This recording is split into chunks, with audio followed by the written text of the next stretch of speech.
SFUSD, that's the place to be. SFUSD, bienvenidos a Tijuana. SFUSD, everyone come and see. SFUSD, join our family. S is for students, F for families too. U is for united, talking about me and you.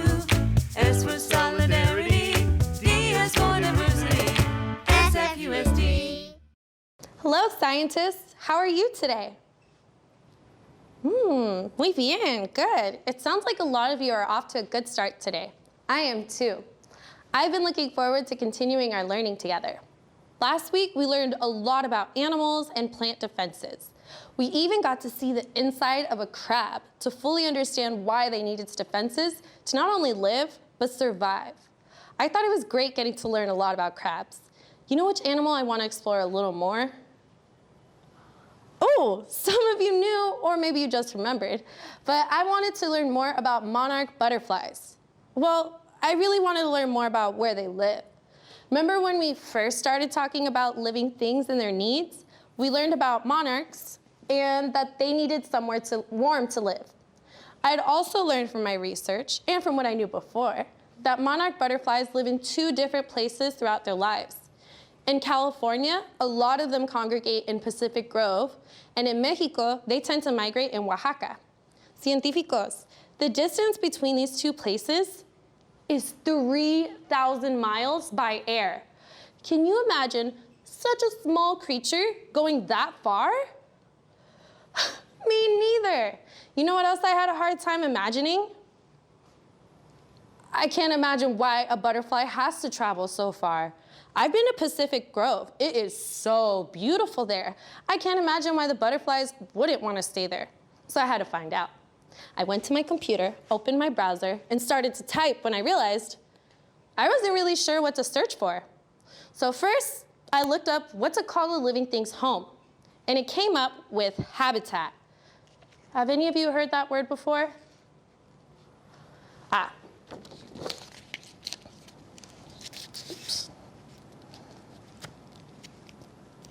There we go. So I looked up what it means for those that don't know, so don't worry. And a habitat is a living thing's home, and it helps it meet all of its needs. That's very interesting, but how exactly does a habitat help a living thing meet its needs? Oh, you're right, scientists. That does sound like a good question for us to explore. It might also help me learn more about monarch butterflies. Also, what does a habitat look like? If it's a home, does that mean that animals and plant homes will just be really small houses and apartments? You're right, scientists. That can't be right. We would see miniature houses and apartments all over the place. So what do different habitats look like? Well, luckily for us, I was able to find some images of habitats throughout San Francisco. So let's use our sense of sight to observe some different habitats that can be found in our city. While we look at them, I want you to think about my question. How do habitats help living things meet their needs? But more importantly, ask yourself, what do I notice? And would this habitat meet my needs? All right, vamos. Let's start making some observations. We're going to observe 4 different habitats that we can find in and around San Francisco. The first habitat is in a place called Fort Funston. There are a lot of sand dunes there. A ver, let's see. Did you see it? I saw a lot of plants in that image. It made me wonder what animals could possibly live there. I also realized that this habitat wouldn't really meet my needs as a human. Did you notice anything else? Muy interesante, very interesting. Well, let's check out our next habitat. This is called a wetland. The Bay Area has freshwater and saltwater wetlands. Let's check one out. What did you notice? Yes, I can see why they're called wetlands too. It would be hard for me to live there though. I don't see a lot of food or even any roofs to protect me from the rain. I wonder what can survive here. Well, let's keep observing científicos. This next image we're going to show isn't in San Francisco. It's actually a couple miles away in the Pacific Ocean. But let's check out the Farallon Islands. This is where sharks are found. Let's observe the image and think about why sharks can live here. I can see why they do well there. There's a lot of water. Sharks are fish, and that's essential to their lives. I wonder what other animals and plants live there. Let's keep looking though. I'm learning so much just by making observations. Next, I found a picture of some oak woodlands in Golden Gate Park. What do you notice about this habitat? I noticed that too. It looks really dry on the ground, but really green on the top. I've been to Golden Gate Park and usually see squirrels in the woodland areas. I wonder why that habitat meets their needs. Ooh, I just want to know now, científicos. Well, let's look at one more habitat for today and make some observations. Maybe it'll help us. Do you recognize this habitat? Yes! This image showed us our city. Well, it shows us some of the neighborhoods. It's missing the whole south side of the city. But we could still use this to help us think. Scientists, how does San Francisco help us meet our needs? See, we have so many ways to get food. We have supermarkets, small stores, and farmers markets. Our city also has food banks, community gardens, and other great food programs for everybody. We also can access clean water through our taps, and we can breathe pretty clean air. Our habitat, or city in this case, provides us with most of our needs. You know what, scientists? I just thought of something. We live here, but I've also seen a lot of animals and plants in the city. Have you? All right, yeah, so I have an idea. Since we didn't write anything together, why don't you make your own entry? Okay, well, bueno, I was thinking, maybe you could write or draw different plants and animals that you see or have seen outside of your home. What other living things do you see in your neighborhood in San Francisco? Oh, that's a good question. Ooh, I've seen some of those things too. Wow, científicos, I'm so excited to learn more about your habitats with you. Tomorrow, I want us to learn more about monarch butterflies. I've seen a couple fly around here, so I know they visit our city. But I'm just so curious as to why they move so far and change habitats. Why do you think they do it? That is a very interesting scientific connection. I'll have to do some research to find out more. Our time is up for now, but please enjoy the rest of the show. I'll see you mañana when I share my research about monarchs. Nos vemos. Hey everyone, Mr. Peter here. Our song today is about a period in history known as the Harlem Renaissance. It started about 100 years ago and lasted about 20 years. During that time, African American artists in Harlem became well known throughout the world. They played music, they sang, they danced, they wrote books and poetry, they created paintings and sculptures. Harlem is a part of New York City. So many artists went there during that time. Now, let's journey to the past and sing along with the artists of the Harlem Renaissance.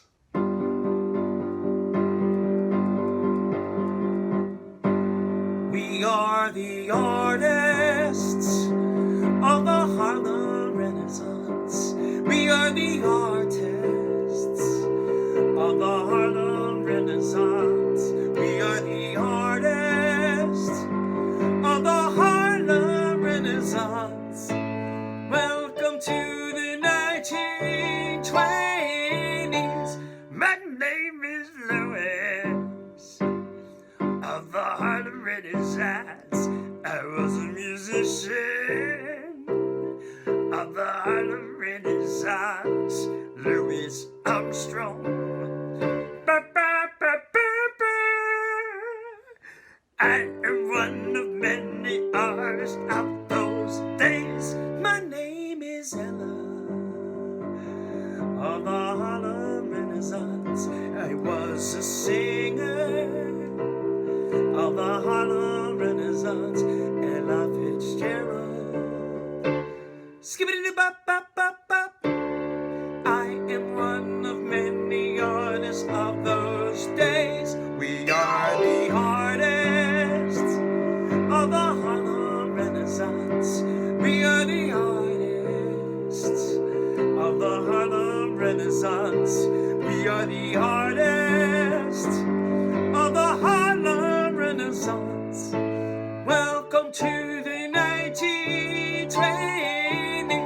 My name is Langston of the Harlem Renaissance. I was a poet of the Harlem Renaissance, Langston Hughes. It was a long time ago. I am one of many artists of those days. My name is Josephine of the Harlem Renaissance. I was a dancer of the Harlem Renaissance, Josephine Baker. Wah, wah, wah, wah, wah. I am one of many artists of those days. We are the artists of the Harlem Renaissance. We are the artists of the Harlem Renaissance. We are the artists of the Harlem Renaissance. Welcome to the 1920s. My name is Bill of the Harlem Renaissance. I was a dancer too of the Harlem Renaissance. Bill Bojangles Robinson. Tap, tap, tap, tap.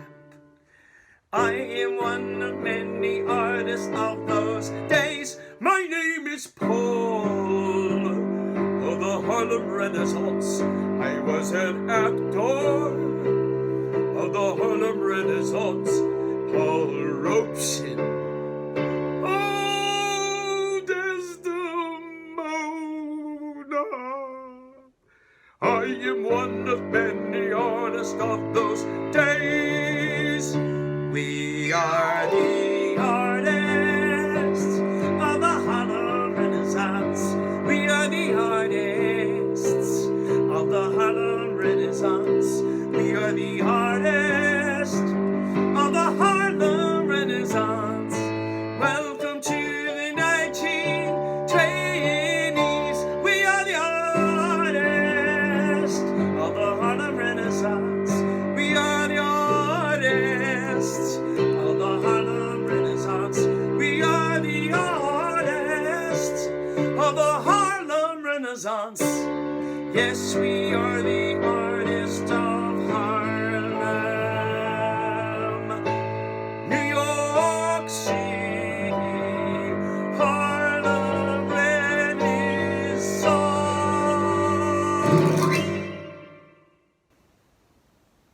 When we study subjects like science, math, language, and history, we can be inspired to create art. How will you express your thoughts and your knowledge? A song? A dance? A painting?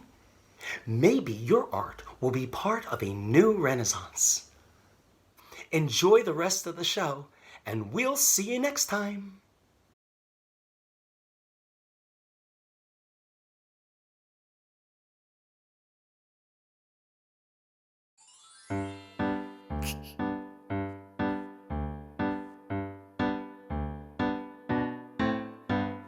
Every little cell in my body is happy.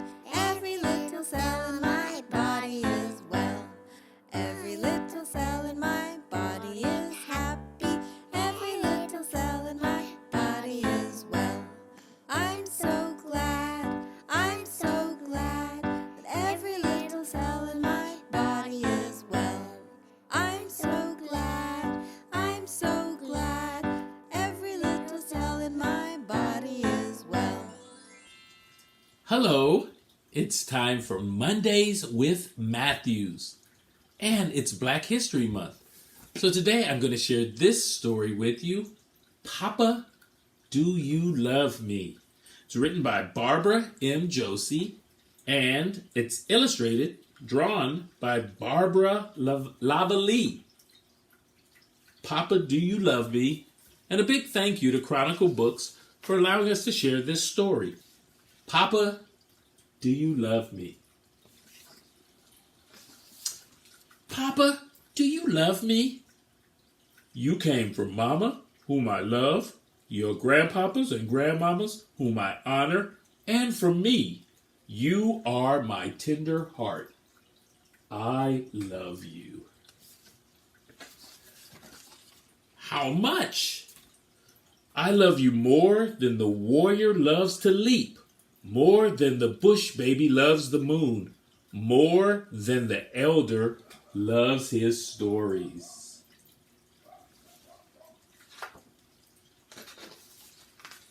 How long?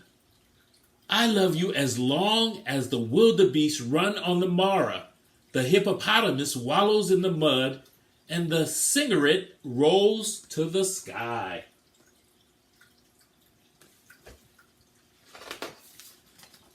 Papa, what would you do if I was hot? We'd rest under the greenheart tree. What if the sun scorched the leaves and they dropped off the branches?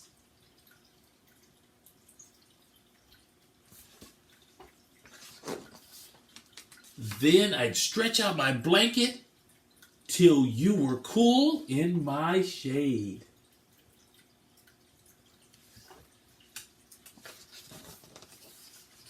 What if I was thirsty? You would drink water from the calabash. What if the calabash was dry? You'd fill it from the river. What if the river was dusty and the creek was cracked?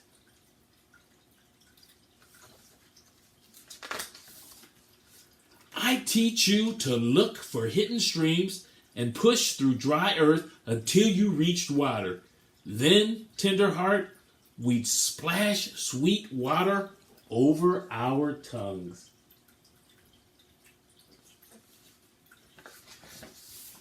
Papa, what if I was a herd boy? I would be proud.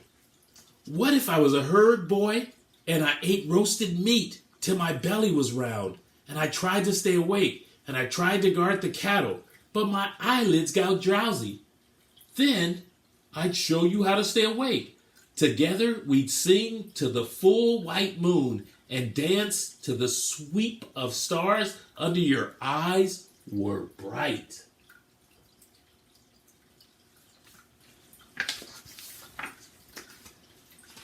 What if I fell asleep anyway and the hyenas crept in and killed a cow and it was my birthright cow?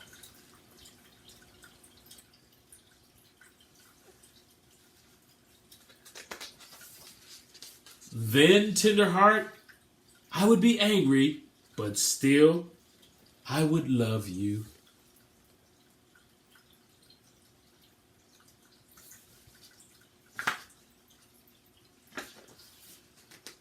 What if I was afraid? I'd wrap my arms around you so you could hear my heart beat like a drum. What if the hyenas blinked yellow eyes at me? We'd throw back our heads and howl "Ow!" till they slunk away.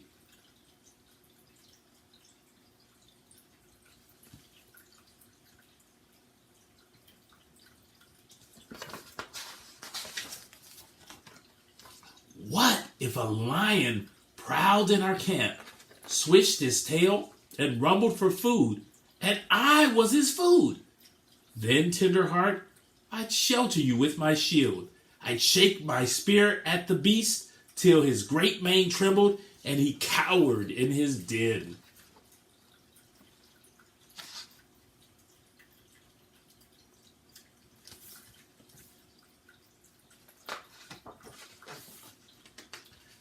I'll care for you, love you, and teach you always, because I am your papa and you are my tender heart.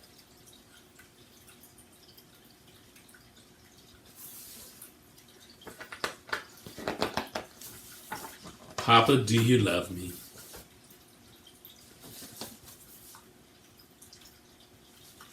So that is a great story about a papa and his son, father and son, and the son keeps asking, Papa, do you love me? And the father is saying, I'll love you no matter what. Thank you for allowing me to share with you, and have a great learning day. Enjoy the rest of the show. Hi everyone, how are you doing today? My name is Miss Jessica, and I'm a dance teacher with San Francisco Ballet's Dance in Schools and Communities. Usually, we would be dancing together in our schools and communities, and today, we get a chance to dance with you in your own home. How exciting! Today, we are going to learn about the importance of horses in different countries. Has anyone ever seen a horse before? I have. I've ridden a horse. This is me and my friend riding some horses right here in San Francisco at Ocean Beach. I love horses. They're so beautiful and powerful, and when I see them run super fast, it makes me feel super free.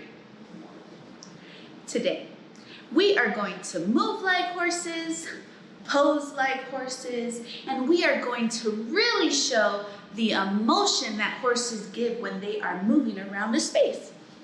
Let's dance like horses in different climates.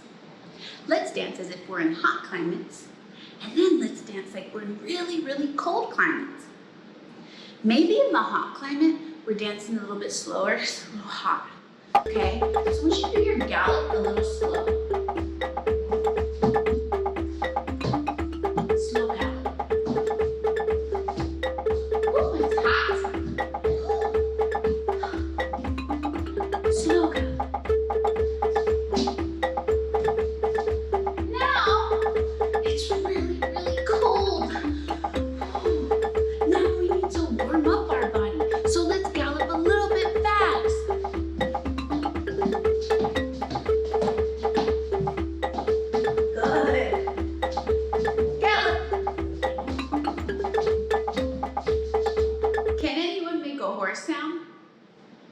All right, on the count of 3, I want to hear your best horse sound effect. Are you ready? 1, 2, 3. That was awesome. All right, now we are going to get up just like a horse. You can either be the horse or you can ride the horse. And we are going to do something called a triplet. Can you say triplet? Excellent. How many things are in a triplet? 3, that's right. 1, 2, 3, a triplet. We're gonna do 3 steps, side to side. Ready?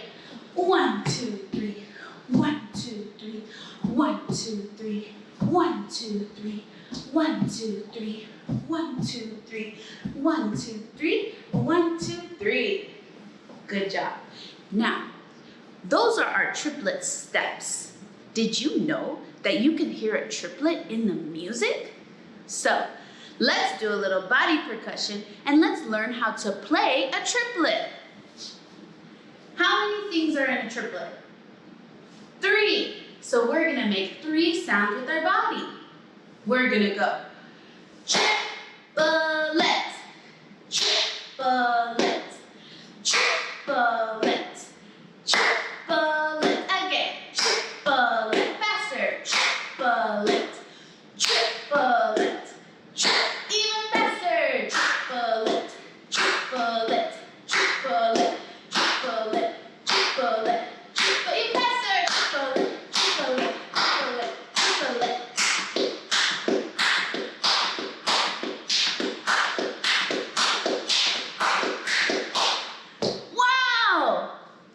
Kind of sounded like horses galloping. In different countries around the world, horses can be part of your family. They help with transportation in case you have a long distance to your destination. They help with diet, and also they're for companionship. Do you have a pet that you really love at home? I bet they're part of the family, right? Thank you so much for dancing with me today. I had so much fun dancing like horses with you. Now, we can use dance and music like the triplet to help us understand the importance of horses in our communities and in different countries. Thank you for dancing with me today. Again, my name is Miss Jessica, and I'll see you next time.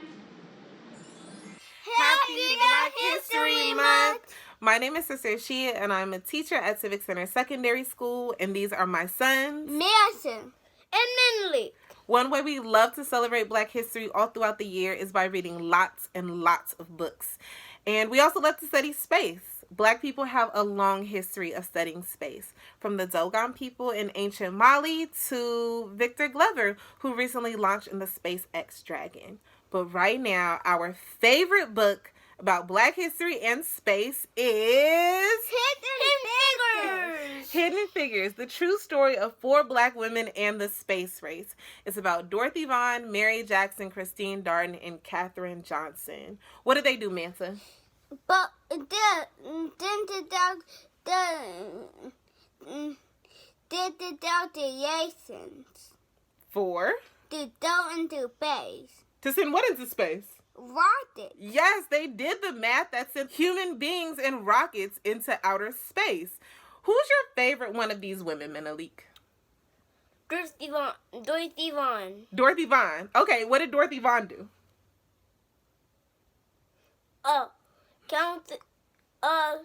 Program the computers. Yeah, she programmed the computers. Dorothy Vaughan made the first computer machine work at NASA. So a lot of what we know about space, we have to be thankful for these women and what they did and their contributions with math and space exploration. So we hope that you will get a chance to check out our book, and we hope to hear some of your favorite books. Thank you. Bye. Bye. Hello, I'm Superintendent Dr. Vincent Matthews of the San Francisco Unified School District. It made me so happy to spend time with you today. I hope you had fun too. What did you make on the show today? Submit your content here using the QR code or go to bit.ly/SFUSD, yes, YES, and watch all of our episodes at sfusd.edu/SF-loves-learning. And now it's time to say goodbye. So let's sing our goodbye song. For this song, you have to use your whole body. Will you sing it with me? Are you ready? Wave high, wave low. For now, it's time to go. Wave your elbows, wave your toes, wave your tongue, and wave your nose. Wave your knees, wave your lips, blow a kiss with your fingertips. Wave your ears, wave your hair, wave your belly, and wave your derriere. Wave your chin, wave your eye. For now it's time to say goodbye. Bye-bye. SFUSD, that's the place to be. SFUSD, bienvenidos a Tijuana. SFUSD, everyone come and see. SFUSD, join our family.